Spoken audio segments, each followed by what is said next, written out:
I think, I have never seen any market in the world where competition comes in and actually it destroys the market. Typically, competition only expands market, and competition actually creates more opportunity. And I think some of these brands that you mentioned, have been here now for 5 years plus, right?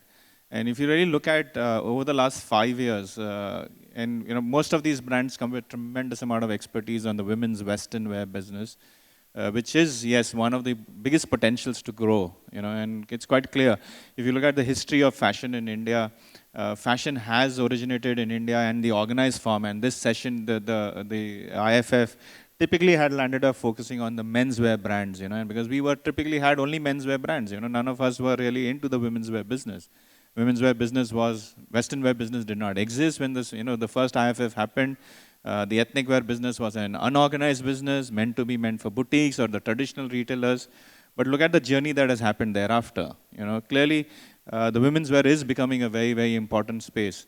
Majority of the departmental stores today, women's wear is become the #1 fashion category, or at par with the menswear, depending on what the scale is. And big chunk of that has been driven by the private brand programs that these companies have been running themselves. And that's because there's not been enough brands. And then we have seen, of course, Indian brands also emerge.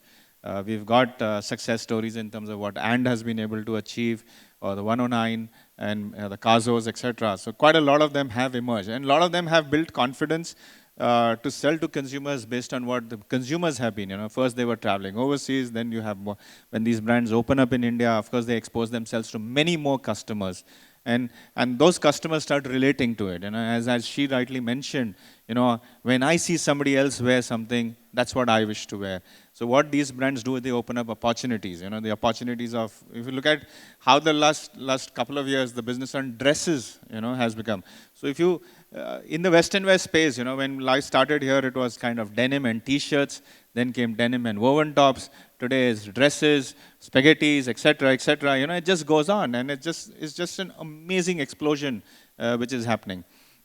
What these brands also do is the fact that you have to really work harder, right? It just can't be an a 50% effort in business won't work. In fact, if you want to compete with them, there has to be even a larger effort.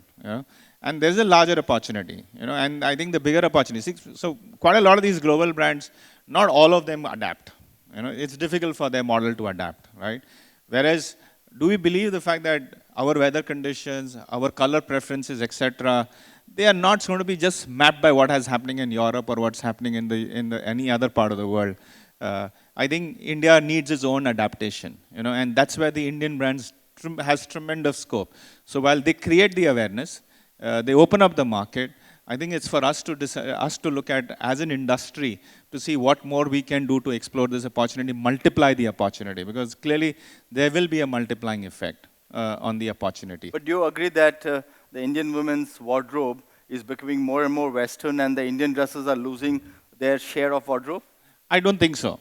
And I think maybe, we have an audience out here. It's a fashion-forward audience. Let's for sure that we are in.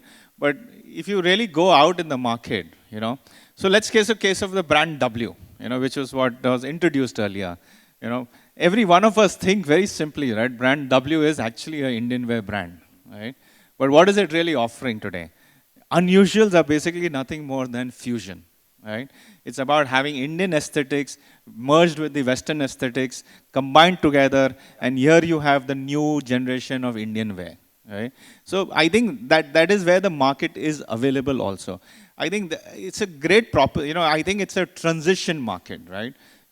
Are we going to get westernized? I think it's a long journey, right? If you look at the size of the market in India, size of the number of people that exist, it is not going to be that simple that I don't see ourselves becoming a Hong Kong or a China in the next 5 years, where you don't have anything called traditional Chinese wear left now, right?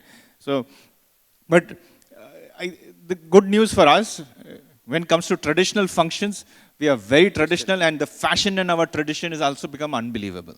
The opportunity that is offered, and so many of our boutique players and so many of our traditional retailers have really migrated themselves and have made a great business for them out there.